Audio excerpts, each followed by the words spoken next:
Hi guys, welcome back on Tech Aid. We are providing you practical solutions to your problems. Whether it's a simple hack or a step-by-step guide, we have got you covered. In this video, I will gonna show you that how to block friends on Facebook. First of all, you can open the Facebook application. I can already open the Facebook app. Here you can see the option friends below the name. You can see my 150 friends. Tap on this. After tapping on this, make sure if you want to keep your online activity private and access to restricted contents like I do trying using a VPN. It's secure, easy to use and makes the browsing safer. The link to buy is in the description below. Now you can search friends that you want to block. I can search my friend M. Hanan. Tap on this.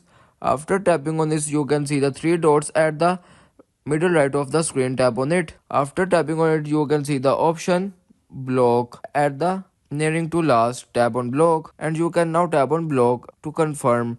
After this, the friend is blocked on Facebook, and it is a way you can block someone on Facebook. If this tutorial helped, don't forget to like the video and subscribe for more practical solutions. Got questions or need extra help, drop a comment below and we will be happy to assist. See you in the next one. Thanks for watching.